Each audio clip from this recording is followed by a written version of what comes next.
But tenacity, I mean, not giving up and the being persistent, I think, is the most important skill to develop as a filmmaker because it will enhance every aspect of what you do.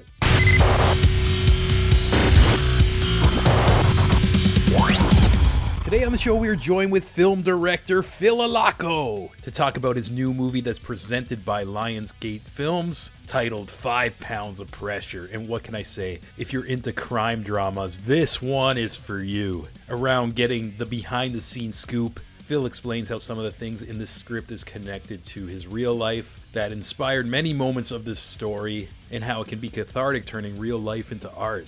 And also shares some awesome advice for anybody who's aspiring to be a filmmaker or just trying to bring some big ideas to life. Let's get into it. I ended up watching the movie this morning, and I can't say enough like how much I love it, and like even just the writing style kind of matches a few of my favorite movies, like example of like The Departed. And I think it's so cool when you can take all these pieces, and at the beginning as a viewer you watch it and you don't know where it's going, but they all start intersecting and intensity growing and stuff like that. And I just kind of want to know, like, where did the story come from, and was it like a challenge to kind of hash it out and make it so tight as it is?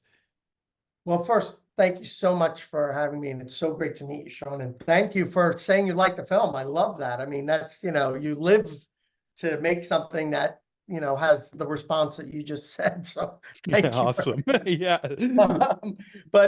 yeah, I mean, I love that, a couple of things that you had said are the things that I did work on in the script. I mean, I came up as an editor. So I feel like, um, even in my writing, I mean, I've always been writing, but I always felt like I wanted to feel the editing even in the script. I Mm. wanted to pace it so the first act had this kind of slower feel to it, and then it just kind of picked up in intensity, and the bouncing around gets shorter and shorter and shorter, and as we bounce from different stories, and hopefully bring you on a ride.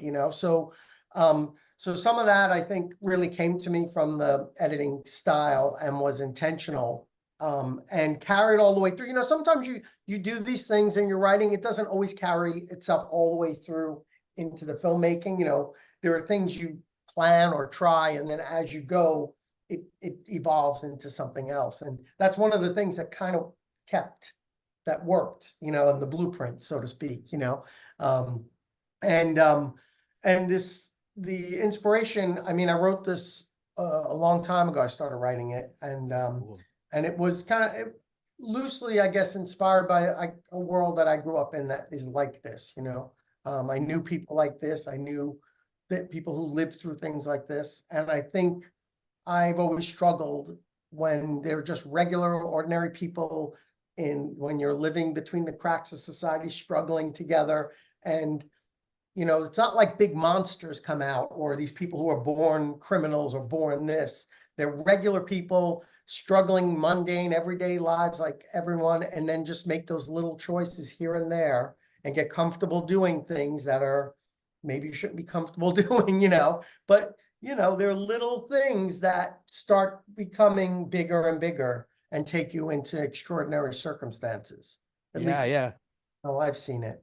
Yeah, definitely. And it's interesting too. I find like as a viewer, sometimes you're watching a film like this too, and you try to put your mind in, like, if you were in the shoes of that character, what decision would you make? And it just like again, like you mentioned, like these are not monsters, but sometimes that's scarier than monsters, the reality of life and just the most insane decisions imaginable too. And yeah, it's cool to kind of hear you break it down. And you mentioned like it took like a long time to write this, which I could see, because it just seemed like I try to think about like if I tried to make a story like this, it'd be like so difficult. And I think it's like such a like a creative skill to not only like write in this style, but again, it's like at the beginning it's like a scattered puzzle and then it just all comes together. And yeah, it's just cool. So like when it was like finally done, like what was the feeling you had? Like Relief. yeah. You sit with something like this for so long, and to finally see it come together, that end, there's as you know, the end montage, the way the film ends, I always had that in my head. And I had the song that forever. And I remember going into, right after we finished shooting, I went with Owen, who was our assistant editor, and he was had the pieces together. And I was just like, I had to put that together to see it for myself. And it was like a really emotional, cathartic feeling to, after all these years, to kind of finally see it. And for myself, feel like, oh, I think this is going to work. I feel like the plan is going to work. And that was exciting. It was, I have to say, on this film, because of the amazing talent and these actors and the team that we had, and the crew, and my DP, Sarah, everyone on this film was so committed creatively to it and was having fun. We all had fun doing it. And some of the producers like Eisen Robbins and Steve Carl, they've been working on this for over, almost 15 years trying to get this Damn. made. So Yeah. it's been a Wow. long, long journey and a lot of passion and commitment to make it. And I think because of that commitment, I think, I think it shows in the film. There's a lot Yeah. of love that went into it. Yeah, most definitely. And you just answered another question I had too, just about putting in that extra care where it comes to like the actors and crew. Cause like you can have an idea like this, but then to execute it and even like have the people play the roles and like having the right just mood and tone and intensity to like all these different characters.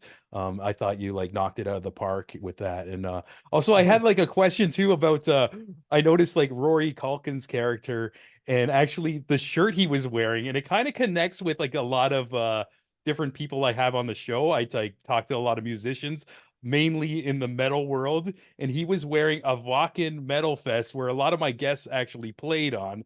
So I was Oh, wondering really? if that was just a random thing you guys picked, or was that like just something like connected to you or Rory or something like that? No, it was, wardrobe had picked it, and and then they Yeah. show it to me and I'm like, oh, that looks kind of cool. I mean, I was a musician in a previous career before film, and I always thought like the European festivals are cool. I didn't know the specifics about that one. I just thought, oh Yeah. yeah, I could see him wearing that, because I felt like some kind of fest shirt like that fit him better. I didn't want to get too specific with any specific bands to be, Hmm. because then you start to really, I don't know, get too much information where you might start judging too much about Mike based on it clothing, and there's already a lot there. He's got this crazy hat and this whole thing, Yeah. but it's cool that you picked that out. Yeah, yeah, it totally like suited his vibe too, and I guess like a little like Easter egg for people who are like really into like niche metal. Be like, oh, that's crazy, like he's wearing that. And even like for people who are like listening to the audio version of this, I see like all the guitars and behind you and stuff like that too. And it's that's got to be cool. Like as a filmmaker, not only like visually, you're probably just like in tune sonically and like music wise and stuff. And do you ever like try to like compose like your own type of score to some of your films or I'm not, I have such a respect for people who score, and we were very lucky to have Felipe, who did our score, and he did an amazing job. The music and writing a song is, in my opinion, is one thing, but being able to capture the emotional essence of a scene and underscore that and have the music communicate that to the audience is like this whole other talent. And when you can kind of dial that in is a really strong film composer can do and work on that, and at the same time capture a whole feel that you're going for, I just think is so special. Felipe and I talked about the music before, when I first met him. Dom Burns, one of the producers, introduced me to him. He had worked with him on a previous film that he had directed. And Felipe and I talked, and I was telling him what I was looking for, specifically in these first two montage at the end of the first act and second act, because they were places where the narrative was taken over by the music. It was completely visual driven with no dialogue. The music had to do the talking for those two scenes. And so we talked about what those are. And he created a piece of music called Redemption and Grace. And those are the one, like right from the start. He nailed it so on the money. I was like, that's it. That is exactly That's what we're looking magic. for. And those are the exact the demos are, he eventually recorded it and did a beautiful job. But those were, composed already from the beginning. And it was so nice to know we had those already right before the film started. Yeah, hell yeah. Yeah, it's just like hearing you break down the film too. It sounds like you had such like a special team working with you, and it's super cool. And even earlier you mentioned that with this film, it's kind of like the people are inspired by people you may have crossed paths with in your real life. And do you find it like kind of cathartic, taking like some real life situations, whether they're dark or anything, and just kind of putting it into your work and like kind of releasing it as art? Yeah, it is cathartic, and it's also fun. Like there are stories that I've, experienced firsthand, or stories that I've been told that were like, I wasn't there firsthand, but to have them then kind of bubble up through your work organically. You're writing something, and all of a sudden you find yourself writing something very similar to something. You're like, oh yeah, that's that Hmm. situation. There's a couple of situations that I was directly and have done and been involved in that I find funny, and it was fun to use that experience and because you kind of write what and in a way, and then finding ways for them to come out in your writing that are not, you're not doing something specifically autobiographical, but you are pulling experiences you have. But Hmm. it's kind of fun. It's fun to find a place for those. Yeah, I feel like I've seen so many situations where people are getting stronger with their craft with age as well. Like I noticed like some of like the best comedians, and it's like they're like older, and it's almost like it's just they're gathering all this perspective. And even I'm thinking of a friend right now who's a rapper, and he's in his 40s, but he was like, oh, I thought I had to make it when I was like in my 20s, and he's like, I'm so much better now, it's just because he has something to talk about basically. And I could see that like going into film, and it's cool to hear you break everything down like that. It's funny you mentioned like stand-up comedians, because when you watch them, it sounds like they're telling stories specifically from their lives, Hmm. right?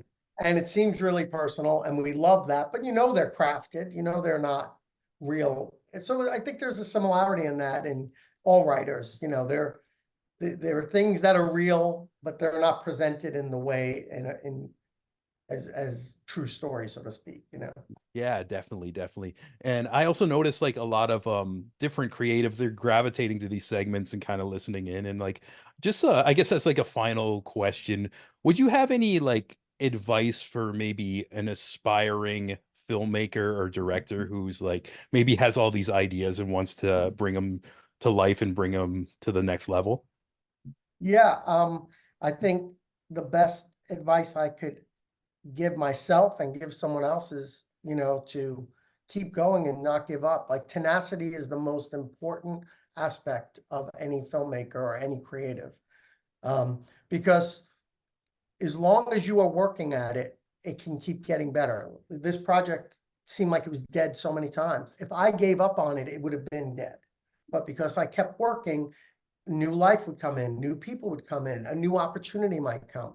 And if you're still excited about it, you can keep refining it. And as new people come in, they help you get it better. So sometimes it's fun to just keep working on new things all the time, but there's something also very cool about refining and reworking and perfecting something the best you can. Not that anything is ever perfected, but tenacity, I mean, not giving up and being persistent, I think, is the most important skill to develop as a filmmaker, because it will enhance every aspect of what you do. Well said, well said. Yeah, thank you for that too. And thanks for this awesome talk today. I'm a brand new fan. I'm definitely gonna check out like any other films you make in the near future and everything. And hopefully, like down the road, we can have another talk. Oh, I would love that. That would be great. So great talking to you. And thank you so much for taking the time to talk with me.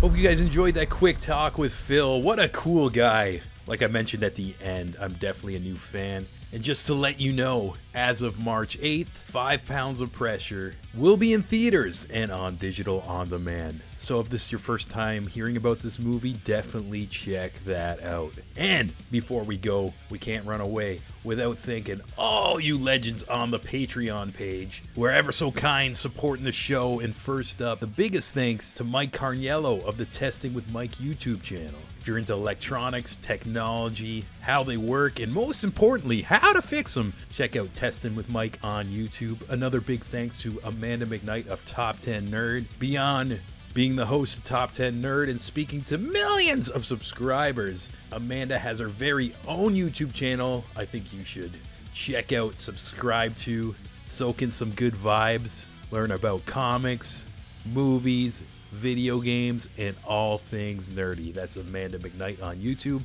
Another big thanks to the lovely Jenny Potter, the legend Devin McBride, back-to-back double impact Allens, the number one gent Alan Kent, and bigwig Alan Briggs. And another thanks to our favorite soul singer Saber, and last but not least, Francis Coffer, aka my mom. If you want a shout out at the end of all these episodes and also get these episodes early, raw, uncut, right when I'm done the Zoom call, I just post them, you can go to patreon.com/thecreativeimbalance. And beyond having my thanks, you can just go to bed at night and sleep soundly, knowing you're a badass motherfucker who supports raw, uncut, independent media. And nobody can take that away from you. You hear me? With that being said, we got so many episodes around the corner. Appreciate you guys hanging out with me again, and we'll catch you next time. Ciao.